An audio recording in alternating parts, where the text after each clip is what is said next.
ನಿಮ್ಮ ಸರ್ಕಾರ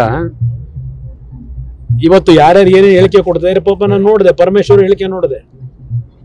ಇವ್ರನ್ನೆಲ್ಲ ದೇವರೇ ಕಾಪಾಡಬೇಕು. ಇಲ್ಲಿ ಆಗಿದೆ ಅಂದ್ರೆ ಈಗ ಹಾಗಲಕಾಯಿಗೆ ಬೇವಿನಕಾಯಿ ಸಾಕ್ಷಿ ಅಂತಲೂ ಇಂತಕ್ಕಂಥದ್ದು ಒಂದು ಗಾದೆ ಮಾತು ಒಂದು ಕಡೆ. ಇವ್ರ ಹೇಳಿಕೆಗಳಿಗೆ ನಿಂತವರೆಲ್ಲ ಕ್ಯೂ. ಆಲಿಬಾಬಾ ಮತ್ತು 40 ಮಂದಿ ಕಳ್ಳರ ಸಂತೆ ಇದು ಈಗಿನ ರಾಜ್ಯ ಸರ್ಕಾರ. ಇವ್ರು ಹೇಳಿಕೆ ಕೊಡ್ತಾ ಇರ್ತಕ್ಕಂಥ ನೋಡಿದ್ರೆ ಚರ್ಚೆ ಮಾಡೋಣ. ಯಾವ ನೈತಿಕತೆ ಇಟ್ಕೊಂಡಿದ್ದಾರೆ? ಯಾವ ನೈತಿಕತೆ ಇದೆ? ಫಸ್ಟ್ ಆಫ್ ಆಲ್ ಅವ್ರ 14 ಸೈಟ್ ತಗೊಂಡ್ರಲ್ಲ ಕಾಂಪನ್ಸೇಷನ್ ಅಂತ ಹೇಳಿ, ಆ ಜಾಗ ಕೊಂಡ್ಕೊಂಡಿರೋದೇ ಕಾನೂನು ಬಾಹಿರ.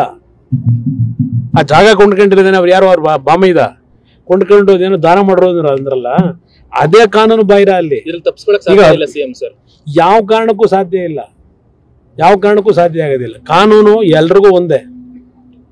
ಕಾನೂನು ವ್ಯಾಪ್ತಿಯೊಳಗೆ ತಪ್ಪು ಮಾಡಿದ್ರೆ ಇದು ಶಿಕ್ಷೆ ಅನುಭವಿಸ್ಲೇಬೇಕು. ಸರ್, ಸಿಎಂ ಕುರ್ಚಿಗೆ ಅದಿರಲೇ ಮಾಡ್ಲೇ ಬನ್ನಿ. ಒಳ್ಳೆಲ್ಲ ರಾಷ್ಟ್ರೀಯ ಪಕ್ಷಗಳಲ್ಲಿ ನಡೀತಾ ಇದೆ ಪಾಪ. ಇಲ್ಲಿ ಈಗ ಟೈಮ್ಸ್ ನೌನಲ್ಲಿ ಏನ್ ಹೇಳಿಕೆ ಕೊಟ್ರು ಅವರು, ಈಗ ಇವ್ರೇನ್ ಹೇಳಿಕೆ ಕೊಡ್ತಾ ಇದ್ದಾರೆ ನೋಡ. ಎಲ್ಲೆಲ್ಲಿ ಹೋಗಿ ನೀವು ನೋಡ. ನಿಮ್ ಸರ್ಕಾರ ಇವತ್ತು ಯಾರ್ಯಾರು ಏನೇ ಹೇಳಿಕೆ ಕೊಡ್ತಾ ಇದ್ದಾರೆ ಪಾಪ ನಾನು ನೋಡಿದೆ, ಪರಮೇಶ್ವರ್ ಹೇಳಿಕೆ ನೋಡಿದೆ. ಇವ್ರನ್ನೆಲ್ಲ ದೇವರೇ ಕಾಪಾಡಬೇಕು. ಇಲ್ಲಿ ಆಗಿದೆ ಅಂದ್ರೆ ಈಗ ಹಾಗಲಕಾಯಿಗೆ ಬೇವಿನಕಾಯಿ ಸಾಕ್ಷಿ ಅಂತಲೂ ಇಂತಕ್ಕಂಥದ್ದು ಒಂದು ಗಾದೆ ಮಾತು ಒಂದು ಕಡೆ. ಇವ್ರ ಹೇಳಿಕೆಗಳಿಗೆ ನಿಂತವರೆಲ್ಲ ಕ್ಯೂ. ಆಲಿಬಾಬಾ ಮತ್ತು 40 ಮಂದಿ ಕಳ್ಳರ ಸಂತೆ ಇದು ಈಗಿನ ರಾಜ್ಯ ಸರ್ಕಾರ. ಇವ್ರು ಹೇಳಿಕೆ ಕೊಡ್ತಾ ಇರ್ತಕ್ಕಂಥ ನೋಡಿದ್ರೆ ಚರ್ಚೆ ಮಾಡೋಣ. ಯಾವ ನೈತಿಕತೆ ಇಟ್ಕೊಂಡಿದ್ದಾರೆ? ಯಾವ ನೈತಿಕತೆ ಇದೆ?